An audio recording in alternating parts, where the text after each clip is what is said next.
Excellent. Good morning, everyone. I appreciate you being part of today and wanted to talk to you a little bit and introduce Dr. Dan and kind of give you a little preview about what we're about.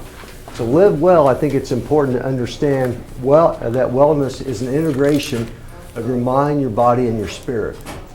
And today, Dr. Dan will be talking about the physical side, myself, the spiritual, and Judy and Stephen, who's back there, will be talking about the mind and the emotional part of that and how that integrates into living better. So with that being said, Dr. Dan, it's all yours. Thank you so much. Okay. Thank you. Good morning, everyone. Thanks for choosing to be here with us for the Live Well component of our meeting today. How to reach and sustain your full potential is the title of our presentation, and Larry and I are excited about sharing with you. As Larry mentioned, I'll be taking care of the physical component. He will handle the spiritual, and then later we get to hear from Judy and Stephen about the mental emotional component. So without further ado, let's get started here. Reach and sustain your full potential. I'm going to start with 3 quotes here. These are 3 quotes from different eras, but all equally as impactful. So we start with the father of modern medicine, Hippocrates. He said, "Let food be thy medicine and medicine be thy food." Incredible wisdom from 400 BC, but still holds very true today. Then we come to one of the founding fathers of our great nation, Benjamin Franklin, said, "An ounce of prevention is worth a pound of cure." And I think we can all see how that's so applicable in wellness and in personal wellness practice. This last one, Paracelsus, this individual was the physician back in the 1500s, and he actually was the father of modern toxicology. And this man understood so much from that time period that was very unique to him. He disturbed and ruffled a lot of feathers back then, but a lot of his theories were correct, and we build on that today. And the interesting thing is, I'm going to be presenting to you this morning on wellness practices and positive things you could be doing, but understanding that moderation in everything, including moderation, is the key. So the right dose differentiates a poison from a remedy, all in the right time. So let's get started here. Reach and sustain your full potential. We'll talk this morning about nutritious food. Oftentimes when I'm discussing nutrition with folks, it's often thought of as common knowledge, but when we dig into it, some of what's accepted as common knowledge can be on a bit of a shaky foundation. And we're understanding more and more these days about the details making all the difference. The second component is going to be on adequate rest and making sure your body is able to be rejuvenated during the rest period of sleep during the night. And the last is going to be stress control. So as we get started here, under the nutrition component, these factors that are listed here, starting with water plus the 4 other factors, are how we thought of nutrition for a very long time. We have water, the basic solvent that works to carry everything through our bodies, and we, as human beings, are a large percentage water. Over 70% of our body is, in fact, water. After that, we've got amino acids. These are the basic building blocks of protein structures. There are 9 of those, and that's what the little 9 refers to up there. 9 different amino acids. Then we've got fatty acid compounds. There are 2 of those. 13 different vitamins that have been identified, and 13 minerals. And for so long, we thought of all the food that we ate as being a combination of these factors. About 2 decades ago, we started appreciating that phytochemicals are another category unto themselves. And much of the benefit that we receive from eating superfoods, a category of food that's just known for its high nutritious content per unit volume, superfoods like blueberries, like kale, raspberries, Swiss chard, spinach, these are all examples of superfoods, are so powerful because of this category, the phytochemicals that they contain. And if we look at the breakdown, while we have 9 amino acids, 2 fatty acids, and 13 of each, the vitamin and minerals, we can see with phytochemicals, there's over 10,000 of these compounds. And so the only way to guarantee that you're in fact getting these in your diet involves having a varied diet and one with a conscious effort towards consuming phytochemicals. Let's talk a little bit more about that.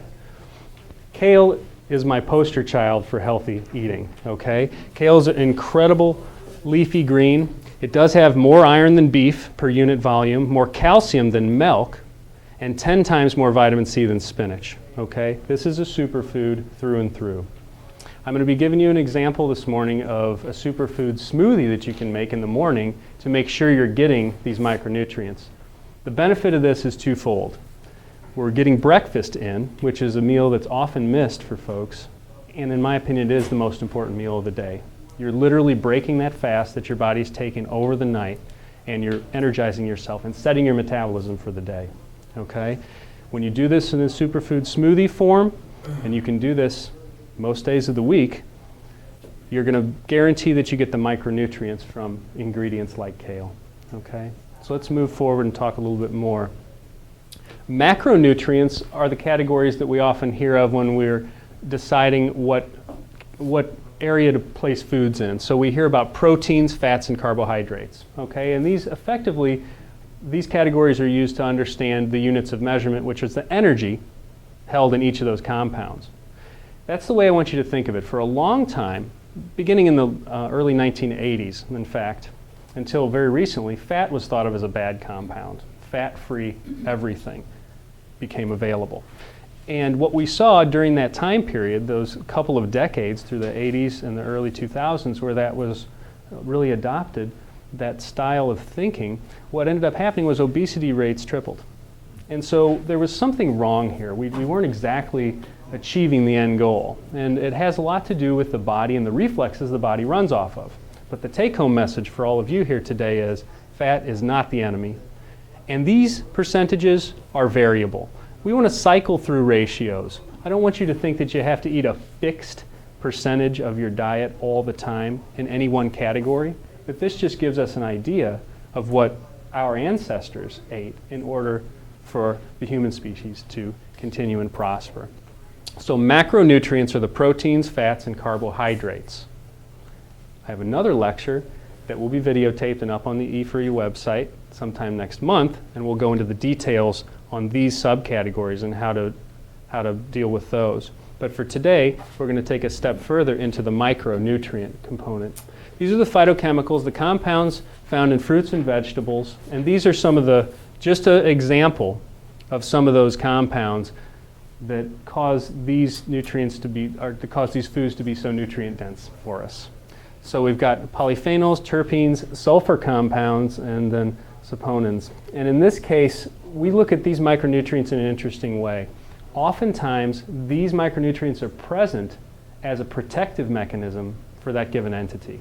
So I'll give you an example. Resveratrol has been talked about quite a lot in the last 5 years. This is a compound that's on the outside of the skin of grapes, red grapes more prevalently. It's not found in just grapes. Artichokes have a lot of resveratrol also, but this is a protective entity. The goal of that coating on the outside of that grape is to protect against fungal and bacterial infection for the grape. It just happens to be a very, very potent health-giving entity for us when we consume it. So oftentimes folks will ask me about the organic or non-organic debate. And in my mind, it's a no-brainer. If we can go organic, we're eating clean food, and we're not going to be ingesting pesticide and herbicide residues. But one of the big advantages, which is almost secondary and does have tertiary effects, is that the compounds that are so health-giving oftentimes are related to that given species and its ability to prevent its own infection and so forth. So it's actually the defense of that food that makes it so powerful. And by putting secondary measures in place to try to protect against things, not only are we making our food supply toxic, but the second component is we're not allowing what is the equivalent of the immune system for that plant to rise up and fight. And so the health-giving facets of conventionally raised produce, for instance, are not near that of organic. So let's talk about micronutrient loading. We should be eating micronutrients with every meal. I work really hard to walk my talk. I miss micronutrients at certain meals. This is just a fact. And so one of the ways to get them in, for sure, is to do micronutrient loading. The body's very responsive to this. The morning time's a great time. We'll do smoothies that are very strong in these micronutrients and superfoods. And we do this not in place of, but in addition to our normal vegetable intake at other times. It's just an insurance policy. This is health insurance that pays big dividends. Let's take a second here and look at big vegetable intake via blending or juicing once per day. My assistant, Siriatma, is standing over here, and we are going to make a superfood smoothie right now before your very eyes and then let you test it, okay? Here we go, berry super smoothie. So this is what you're going to be eating today. 2 cups of either kale or spinach, 3/4 cup of frozen mixed berries. These are organic that you'll be eating here today. All of this is organic. 1/4 cup of either raw nuts or protein powder. Now, I decided to give you the best here today, so I went with a protein powder that has a few other factors in it. It's got turmeric, which is another superfood compound. It's got ground organic flax seed, and about 20 other ingredients. So we're going to be using a protein powder, but I love walnuts or almonds in here, and that works wonderfully well. Again, wonderful superfoods. And we're going to be using about 2 cups of almond milk, and this is unsweetened almond milk. So we'll get started with this demonstration. Thank you, Siri. So we've started today by adding about 10 to 15 ounces of the almond milk. And now we're going to take a scoop of this. This is Inflammacor. It's one of many good protein powders that are out there. It's brown rice protein, which is hypoallergenic, meaning it's not likely to provoke a food intolerance reaction from anybody, but very strong in protein, over 20 grams of protein per serving.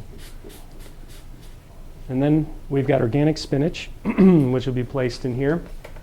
And the spinach requires a blender that's really going to get it done. It's not that particles of spinach are unappealing as much as it is to achieve the texture. You want to really zing this pretty well. So we're using a blender here that's a high-speed blender. And you blend for about 30 seconds at high speed. And what Siriatma is getting out right now is a frozen banana, organic, and then 2 different bags. One is a mixed berry blend, and then an organic blueberry blend. And this is delicious. I'm excited.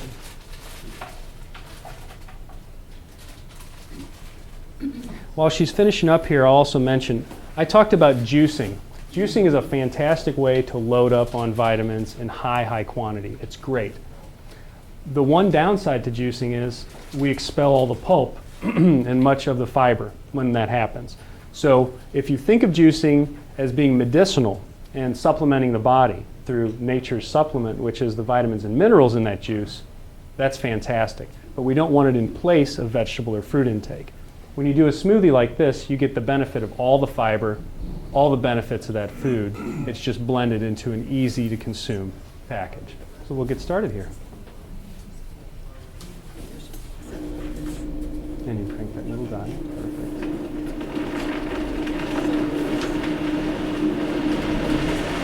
Awesome. And you can flip this. This thing has more horsepower than my Honda Accord. She's not scared. So this will be blended after about 30 seconds, and then we'll go ahead and distribute this so you can enjoy it. Really fantastic. I use the unsweetened almond milk to keep the glycemic index. Glycemic index is how much it spikes your blood sugar. This keeps that nice and low. The other factor is we've chosen fruits here this morning that are low in glycemic index, just so that this doesn't spike the blood sugar, but provides you with protein and strong nutrition. Wonderful. And we've got 3 superfoods in here. We've got the blueberries, we've got the blend of the berry mix, which all those are superfoods, and then the spinach. This is high impact stuff. That's not even considering this, which is one of the best protein powders out there. So we'll get started here, distribute some cups of this, and then we'll pick up right away with the next 2 portions of our lecture. Dan, I haven't heard anything about coffee yet. So there has been some talk about green coffee bean extract in the news in the last couple years. In fact, it is a very, very powerful antioxidant. An antioxidant carrying constituent of coffee. There are benefits to coffee consumption. The one facet that we look at with any caffeinated beverage is the fact that it's categorized as a diuretic. And a diuretic just means that it opens a certain loop in the body which encourages excretion of water. It basically flips a switch in the kidneys which encourages some water to be released from your system. So I don't take people off coffee right away, mostly because I love treating patients and I don't want them to turn around and walk out the front door. There are antioxidant benefits to consuming coffee. Again, everything in moderation. In fact, there are some health benefits to caffeine in moderation. So coffee is something I approve of. I do recommend organic for your body and the earth, and then fair trade also, because it's better to the people raising it. So fair trade organic coffee in moderation is what I recommend for folks.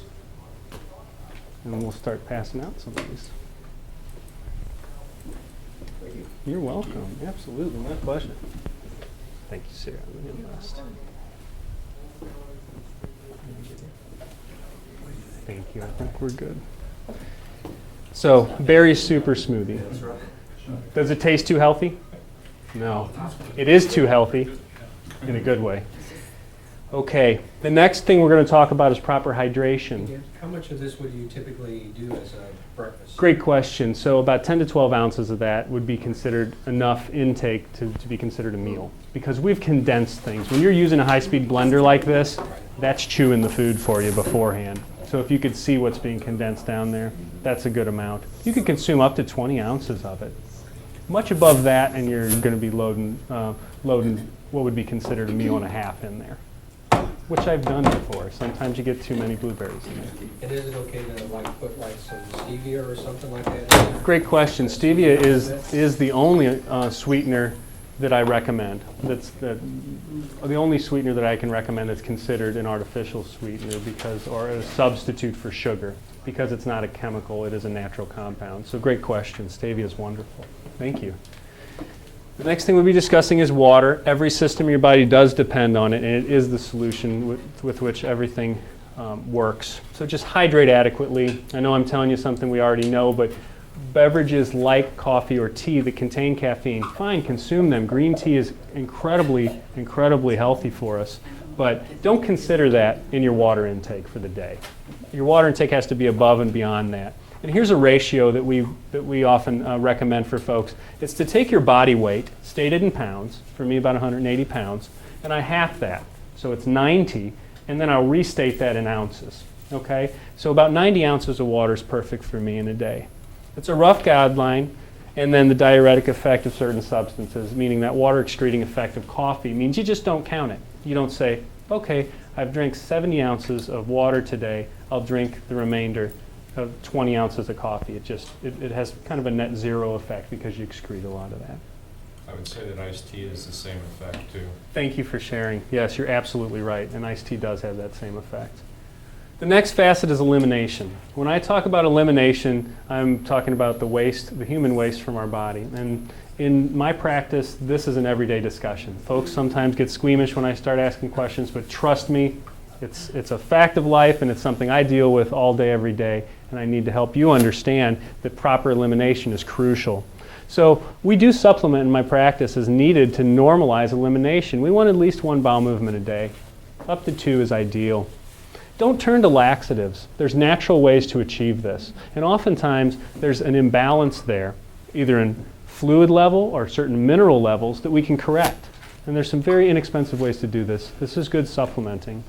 I like natural from whole foods when possible, but judicious use of supplementation is crucial. And so there's a great solution that I use with patients. It's a magnesium and vitamin C combination to help normalize. And you can take 30 minutes before bedtime. That's one of the ways you can dose it. About 12 ounces of water and magnesium and vitamin C in this ratio.